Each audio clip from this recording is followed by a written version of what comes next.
Assalamualaikum warahmatullahi wabarakatuh.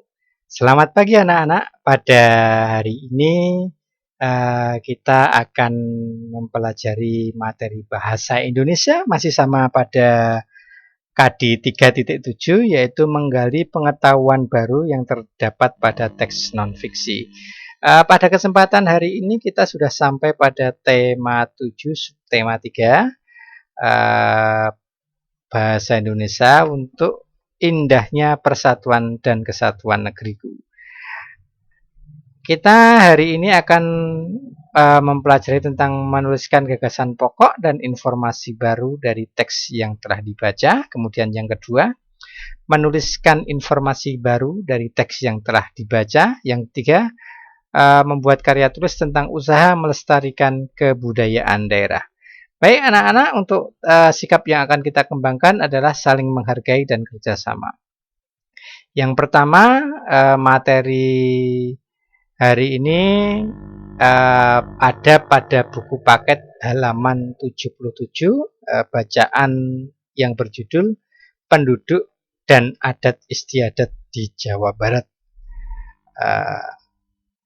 Kemudian kegiatannya masih sama. Dalam menggali pengetahuan baru, kita akan menjawab pertanyaan-pertanyaan di bawah ini. Yang pertama adalah menuliskan kata-kata sulit untukmu. Masih ingat ya caranya bagaimana menemukan makna kata baru yang ada di dalam teks bacaan? Ya, dengan menggunakan Kamus Besar Bahasa Indonesia. Kemudian yang kedua, membuat satu kalimat dari setiap kata sulit yang kamu pilih. Pastikan pembuatan kalimat dapat menggambarkan makna kata yang sebenarnya. Yang ketiga, menuliskan pikiran pokok dari setiap paragraf. Kemudian yang keempat, pandangan hidup masyarakat Sunda adalah bekuang ngaryang bengok ngaroyot. Artinya apa? Tidak mudah berpisah atau tidak saling berjauhan. Nanti akan kita diskusikan pada sesi-sesi terakhir. Kemudian langsung saja untuk pembahasan pada teks bacaan halaman 77-78 dalam buku paketmu. Yang pertama adalah kata-kata sulit yang ada di bacaan. Beberapa kata sudah Pak Krisna sampaikan di sini, ada 5 kosakata. Yang pertama adalah mayoritas, kemudian dialek, kemudian yang ketiga berkarakteristik, dan keempat urban, kelima kontras. Di situ ada beberapa kata yang memang sudah disajikan di dalam teks bacaan dan akan kita cari tahu tentang maknanya. Yang pertama adalah mayoritas.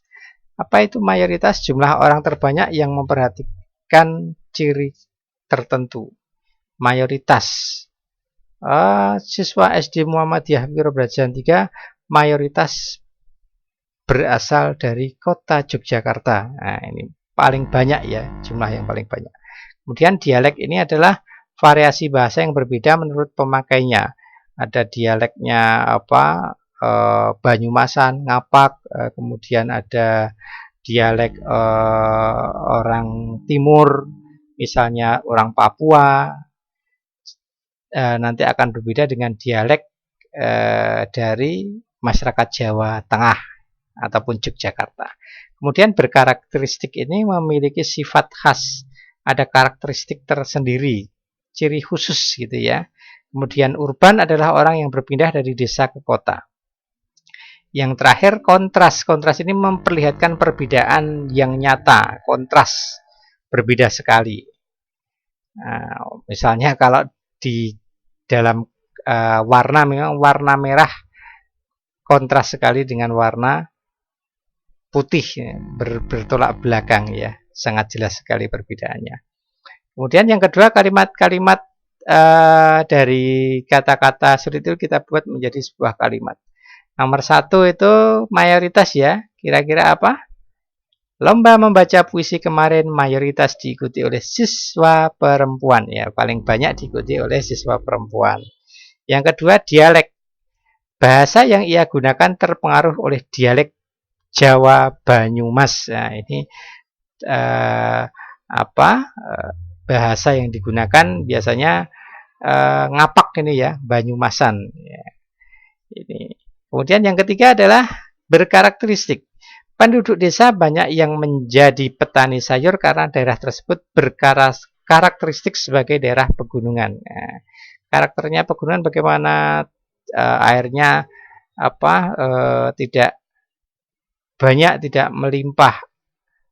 Jadi yang ditanam adalah sayur mayur. Cuacanya dingin sejuk sehingga yang ditanam adalah sayur mayur. Berbeda dengan karakteristiknya dari dataran rendah, maka yang ditanam adalah apa? Padi. Oke. Yang keempat, urban. Jakarta merupakan daerah urban yang paling diminati masyarakat desa nih ya. Di Jakarta ini banyak sekali orang yang berpindah ke sana dengan tujuan apa? Mencari penghasilan ini ya. Yang terakhir adalah kontras. Perbuatan anak itu kontras dengan kata-katanya. Berbeda sekali. Oh, kata-katanya baik tetapi perilakunya kok tidak baik gitu. Kontras. Baik, berikutnya kita bahas tentang pokok pikiran setiap paragraf. Pada bacaan halaman 7778 ini terdiri dari beberapa paragraf ya. Misalnya paragraf pertama. Jawa Barat merupakan wilayah berkarakteristik kontras dengan dua identitas. Nah, ini untuk apa? Paragraf pertama ini memang dituliskan di situ pada paragraf kedua, tetapi itu bukan paragraf kedua, yaitu salah cetak saja. Itu seharusnya adalah kalimat berupa kesimpulan ya, kesimpulan dari kalimat-kalimat yang di atasnya. Misalnya untuk paragraf pertama, penduduk dan adat istiadat Jawa Barat ini kita baca ini ya. Mayoritas penduduk Jawa Barat adalah suku Sunda yang bertutur menggunakan bahasa Sunda. Di Kabupaten Cirebon, Kota Cirebon, dan Kabupaten Kuningan dituturkan bahasa Cirebon yang mirip dengan bahasa Banyumasan, dialek Brebes. Nah, ini kalau kita lihat dari kalimat kedua, kalimat pertama ini bukanlah kalimat utama. Karena kalau tidak ada satu unsur repetisi, tidak ada. Kata ganti juga tidak ada ya. Kata tunjuk juga tidak ada. Sehingga kita cari di kalimat terakhir. Kemungkinan kan ada di kalimat terakhir. Tetapi di sini pada kalimat terakhir di daerah perbatasan dengan DKI Jakarta, misalnya Kota Depok, bagian utara dituturkan bahasa Indonesia dialek Betawi. Ini juga bukan kesimpulan. Masih berupa kalimat penjelas. Tetapi ketika kita baca lagi kalimat di bawahnya yang kalau di buku paket halaman 78 itu merupakan paragraf kedua, ini secara penulisan paragraf ini kurang tepat. Seharusnya ini adalah menjadi kalimat terakhir. Jawa Barat merupakan wilayah berkarakteristik kontras dengan dua identitas. Masyarakat urban yang sebagian besar tinggal di wilayah Jabodetabek atau sekitar Jakarta dan masyarakat tradisional yang hidup di pedesaan. Ini merupakan kesimpulan dari kalimat-kalimat yang di atasnya. Mayoritas penduduk Jawa Barat adalah suku Sunda. Tadi mayoritas penduduk Jawa Barat. Mungkin dijelaskan dengan kalimat-kalimat penjelas berikutnya. Dan di kalimat terakhir ini ada kalimat Jawa Barat merupakan wilayah berkarakteristik. Nah, ini merupakan kesimpulan dari paragraf pertama. Kemudian paragraf keduanya ini ternyata mulai dari kata penduduk Jawa Barat ini ya. Bukan dari yang atas digambar itu, bukan. Tetapi mulai dari kalimat penduduk Jawa Barat terdiri dari beberapa suku bangsa. Sehingga kita lihat kalimat kedua dari paragraf kedua itu. Suku-suku bangsa itu, di sini terjadi repetisi sehingga kalimat utamanya adalah kalimat pertama. Penduduk Jawa Barat terdiri atas beberapa suku bangsa. Kemudian yang terakhir ini mulai dari kata kalimat selain bahasa yang menjadi ciri khas masyarakatnya, orang Sunda juga mencintai kesenian. Pada umumnya kesenian, nah ini ada pengulangan kesenian dan kata gantinya ya, pada umumnya kesenian yang ditampilkan adalah kesenian dengan sikap yang gembira. Ini menjelaskan dari kalimat berikutnya, sehingga kalimat paragraf ketiga kalimat utamanya adalah selain bahasa, orang Sunda juga mencintai kesenian. Itu untuk halaman 778 kita bahas di situ. Kemudian pada pertanyaan yang terakhir tadi, untuk pandangan hidup masyarakat Sunda adalah bekuang ariung, bengkuang ngariung, bengok ngaroyot. Ini merupakan pandangan hidup yang berarti kerabat tidak mudah dipisah atau tidak merasa saling berjauhan meskipun satu sama lain tidak berdekatan tinggalnya. Ini memang untuk nilai kekerabatan ini sangat sekali tercermin sekali pada masyarakat yang ada di sekitar kita. Misalnya saudara jauh juga kita masih teringat dengan mereka. Misalnya kalau kita punya saudara yang berpindah tempat, misalnya ada yang ikut transmigrasi ke daerah Sumatera, kita masih ingat yang ada di Jawa juga masih melakukan hubungan, masih saling berkomunikasi untuk menjalin silaturahim. Itu ya, kita lanjutkan anak-anak untuk pembelajaran berikutnya. Itu pada teks bacaan halaman 83 yang berjudul Mozaik Kapal dari 13.500 ikan. Kita perhatikan untuk pertanyaan jawaban yang ada di halaman 84. Yang pertama kita disuruh membuat ringkasan dari teks tersebut. Masih ingat ya bagaimana caranya meringkas? Ya, kita baca terlebih dahulu tentunya nanti. Kita lanjutkan dulu nomor 2, tuliskan gagasan pokok dari setiap paragraf. Itu nanti ada 2 paragraf, kita bahas nanti di belakang. Kemudian 3, tuliskan pendapatmu tentang mozaik kapal yang dibuat oleh komunitas nelayan yang ada di Pamalang. Apa yang kamu pelajari dari teks bacaan tersebut? Apa yang dimaksud dengan karya mozaik? Itu nanti akan kita bahas pada poin ketiga. Yang pertama dulu tentang cara meringkas. Masih ingat ya cara meringkas? Yang pertama adalah 1, baca teks bacaan dengan teliti. Setelah membaca, maka kita mencari ide pokok setiap paragraf. Cari ide pokoknya apa? Masih ingat tentunya di dalam mencari ide pokok, lihat kalau ide pokok itu di kalimat pertama, lihat kalimat keduanya berupa repetisi tidak, ada repetisinya tidak, ada kata gantinya tidak, ada kata tunjuknya tidak. Kalau tidak, maka akan hadir di kalimat terakhir. Kalau kalimat terakhir ciri-cirinya apa? Berupa kesimpulan. Oke, yang ketiga, membubuhkan tambahan informasi penting dari gagasan pendukung. Jadi kita bisa menambahkan beberapa kalimat gagasan pendukung untuk menguatkan gagasan pokok tersebut, gitu ya. Yang terakhir adalah menyusun kalimat yang kamu dapat menjadi paragraf yang padu. Kita lihat ide pokok paragraf pertama. Ini hadir di kalimat yang pertama karena kalau kita lihat kalimat kedua berbunyi mozaik ikan karya nelayan tersebut. Nah, ini kan ada repetisi dan ada menunjukkan ya, para nelayan di desa Asem Doyong, Taman, Pemalang, Jawa Tengah membuat sesuatu ini ya, membuat sesuatu yang berbeda. Sesuatu yang berbeda apa? Langsung saja kita tunjuk, membuat mozaik. Paragraf kedua, pada kalimat sementara, panitia sedekah laut Suroso menjelaskan bahwa ide dibuatnya mozaik kapal dari ikan petek karena di desanya merupakan penghasil ikan petek. Lihat kalimat kedua. Hampir sebagian besar nelayan di setiap melaut selalu mendapatkan ikan petek pada semua musim. Ini ya.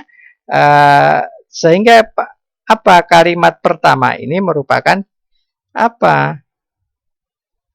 kalimat utama. Ide membuat mozaik kapal dari ikan petek. Ini ya.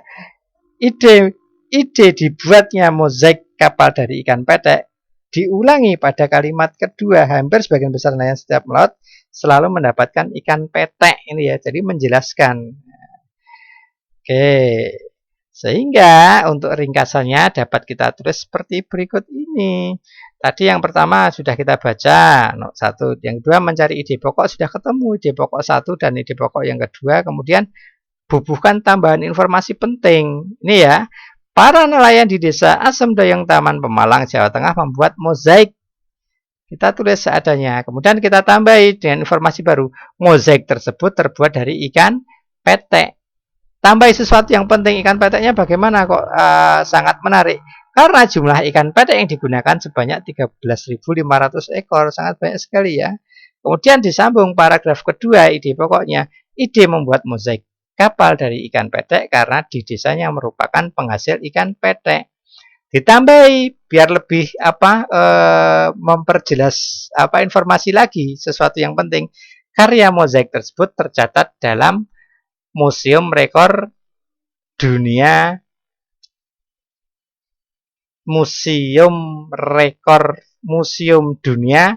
Rekor Indonesia ini ya. Maaf, tertutup ini. Maaf. Karya mozaik tersebut tercatat dalam Museum Rekor Dunia dan Indonesia atau Rekor Muri ini. Oke, baik anak-anak, itu ya untuk pembahasan yang kedua. Kemudian kita lanjutkan di pembahasan yang ketiga pada halaman 91 tentang proses pembuatan teh. Masih sama dengan menjawab pertanyaan bacaan. Jawablah pertanyaan-pertanyaan berikut berdasarkan bacaan. Nomor 1, buat 5 pertanyaan berdasarkan teks proses pembuatan teh. Masih ingat ya cara membuat pertanyaan? Nanti kita bahas di setelah ini. Kemudian yang kedua, cari 5 kosakata baru beserta maknanya, lalu membuat kalimat baru menggunakan kosakata tersebut.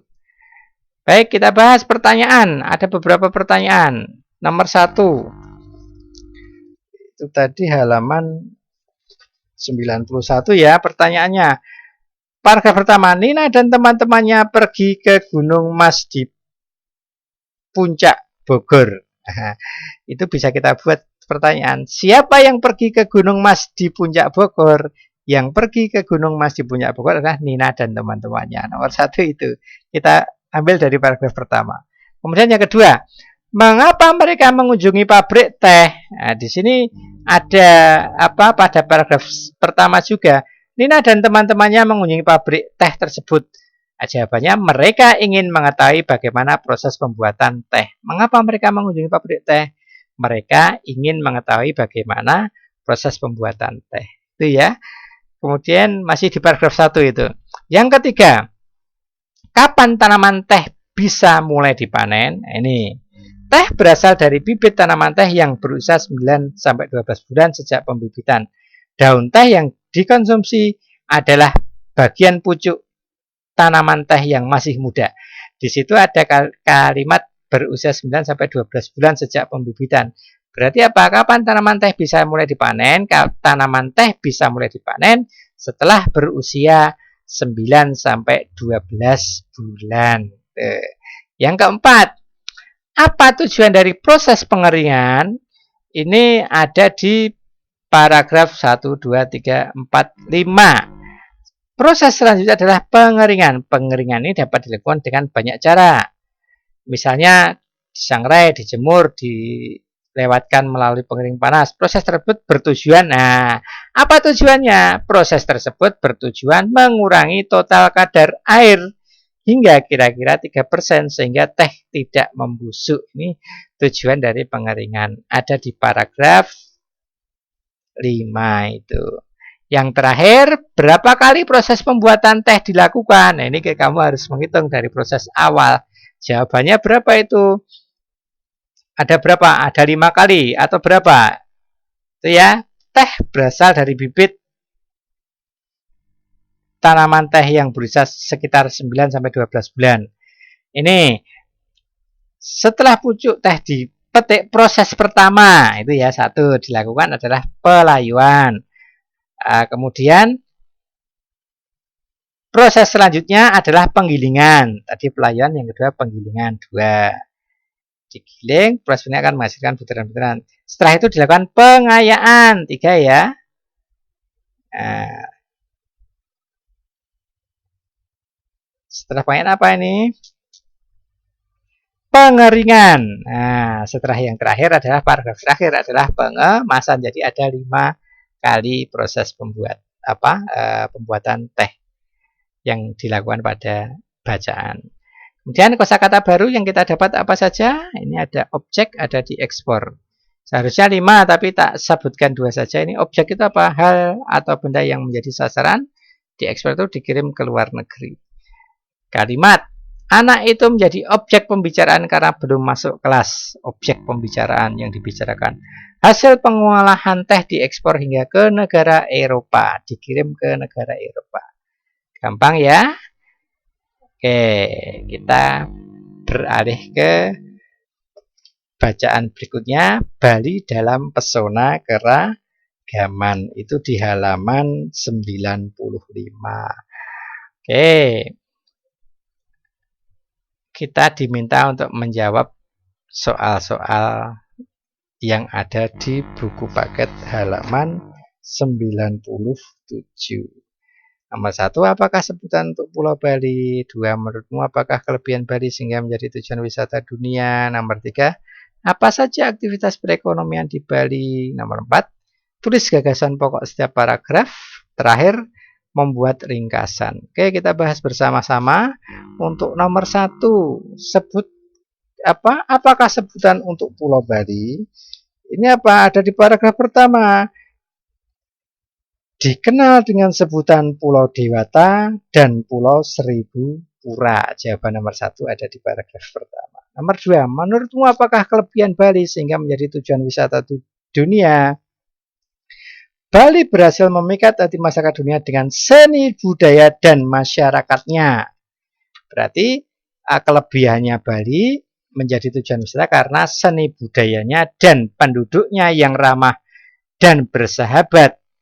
Ya, sehingga Bali sebagai tempat pariwisata kelas dunia. Jadi ada 2 hal alasan kenapa Bali kok menjadi tujuan wisata, karena budaya dan karena masyarakatnya yang bersahabat dan ramah. Itu nomor 3. Apa saja aktivitas perekonomian di Bali? Aktivitas perekonomian apa dalam bacaan ini? Ya.